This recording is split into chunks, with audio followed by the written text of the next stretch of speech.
SC గురుకుల secretary అలుగు వర్షిణిని వెంటనే తొలగించాలి. Swaeroes students union.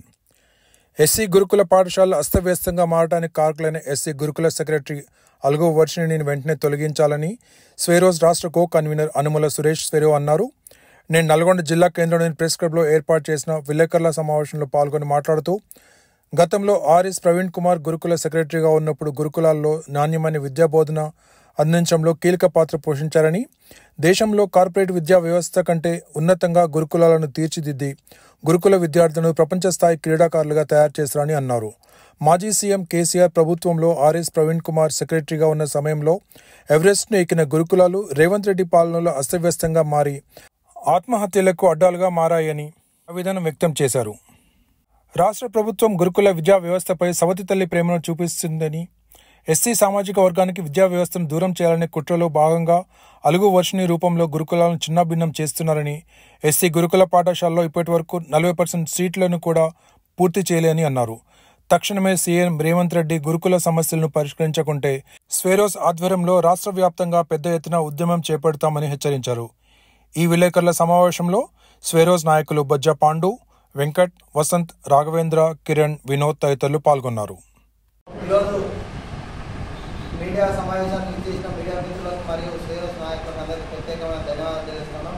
ముఖ్యంగా ఈరోజు మీడియా సమావేశం ఏర్పాటు చేయడానికి ప్రధానమైన కారణం, మరి రాష్ట్ర వ్యాప్తంగా ఎస్సీ గురుకులాల అడ్మిషన్ ప్రక్రియ పూర్తి కాకపోవడం, మరి దాదాపు 10 సంవత్సరాల నుంచి ఎంతో కార్పొరేట్ వ్యవస్థ కంటే కూడా ఉన్నతంగా నడిచినటువంటి ఎస్సీ గురుకులాలు మరి ఈరోజు కేవలం 40% అడ్మిషన్లకే పరిమితం కావడానికి కారణం, మరి ముఖ్యంగా రేవంత్ రెడ్డి గారు ఈ ఎస్సీ సామాజిక వర్గానికి విద్యా వ్యవస్థను దూరం చేయాలనే ఒక కుట్రలో భాగంగా తన అంచర వర్గమైనటువంటి ఒక ఐఏఎస్ ఆఫీసర్ అయినటువంటి అలుగు వర్షిణి గారిని సెక్రటరీగా నియమించి, మరి ఆమె గారు ఎంత దారుణం అంటే దాదాపు ఒక ఎమ్మెల్యే కానీ ఒక మినిస్టర్ కానీ పోయి అడిగితే కూడా సీఎం రేవంత్ రెడ్డి గారి పేరు చెప్పి ఎమ్మెల్యేలను మినిస్టర్లను సైతం భయపెట్టే స్థాయిలో ఉన్నటువంటి ఒక ఐఏఎస్ ఆఫీసర్.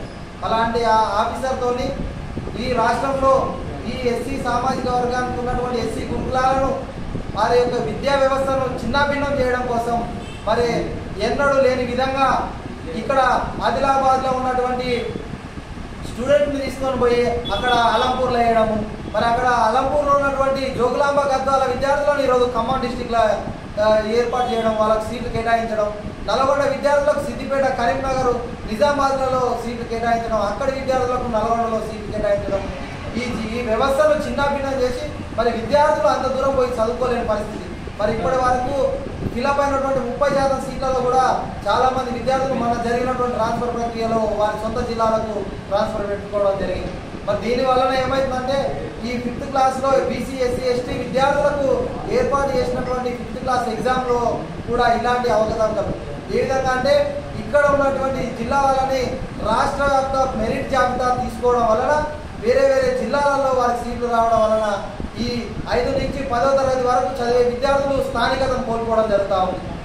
మరి మనం ఏ ప్రభుత్వ ఉద్యోగం ఎంపికైనప్పటికీ మనం భవిష్యత్తులో ఏదైనా ఉద్యోగాలకు ఎంపిక కావాలంటే స్థానికత ఆధారంగా ఉద్యోగాలు కేటాయించే పరిస్థితి ఉన్నది. మరి దీని వలన ఆ యొక్క విద్యార్థులు స్థానికతను కోల్పోతారని చెప్పేసి ఆ స్కూళ్ళకు వెళ్లకుండా మన సొంత జిల్లాలలో సీట్లు వస్తే బాగుండని చెప్పేసి ఇంటికాడ ఎదురు చూస్తూ ఉంటున్నాం. దాదాపు తల్లిదండ్రులు కూడా అయ్యా మీరు స్వేరోస్ నెట్వర్క్లో ఉన్నారు, మరి ప్రవీణ్ కుమార్ సార్ ఉన్నప్పుడు ఇట్లా ఉండే మా పిల్లల భవిష్యత్తు ఎట్లా, మా పిల్లలకు సీట్లు ఎక్కడో వచ్చినాయి, వాళ్ళు చదవలే అంటారు, లోకల్ సీట్లు ఇప్పించే ఏర్పాటు చేయండి అని చెప్పేసి రోజుకు దాదాపు 10 నుంచి 20 మంది విద్యార్థులు తల్లిదండ్రులు కాల్ చేయడం జరుగుతాం. మరి ఎందుకు రేవంత్ రెడ్డి గారు ఇంత యొక్క ఈ ఎస్సీ సామాజిక వర్గం పైన ఎందుకు ఈ విధమైన కుట్రకు తెరలేపారు అంటే ఈ యొక్క ఎస్సీ సామాజిక వర్గం నుంచి ఈ గురుకులాల నుంచి పిల్లలు దాదాపు సంవత్సరానికి 200 నుంచి 300 మంది విద్యార్థులు డాక్టర్లుగా, మరి ఐఏఎస్, ఐపీఎస్ ఆఫీసర్లుగా ఎన్నో ఉన్నతమైన ఉద్యోగాలలో స్థానం పొంది రాష్ట్ర క్రీడా వ్యవస్థలు సైతం దేశ స్థాయిలో నిలబెట్టే పరిస్థితి ఉన్నది. మరి అలాంటి విద్యార్థులను ఈరోజు మా సామాజిక వర్గం ప్రాధాన్యత తగ్గిపోతుంది సమాజంలో. మరి వాళ్ళకు మళ్ళా విద్యను దూరం చేయాలనే ఒక కుట్రలో భాగంగా రేవంత్ రెడ్డి గారు ఈ విధమైన కుట్రకు తెరలేపడం జరిగింది. ఈ యొక్క తెలంగాణ సామాజిక వర్గం అర్థం చేసుకోవాలని చెప్పి తెలియజేస్తా ఉన్నాం. అదేవిధంగా ముఖ్యమంత్రి రేవంత్ రెడ్డి గారిని హెచ్చరిస్తా ఉన్నాం. రానున్న రోజుల్లో ఈ యొక్క అడ్మిషన్ ప్రక్రియను ఈ వారం రోజుల్లో పూర్తి చేసి ఎస్సీ గురుకులను మళ్ళా గత 10 సంవత్సరాల పూర్వవైభవం తీసుకురాకపోతే రాష్ట్ర వ్యాప్తంగా స్వేరోస్ నెట్వర్క్ ఆధ్వర్యంలో పెద్ద ఉద్యమం చేపట్టబోతా ఉన్నాం.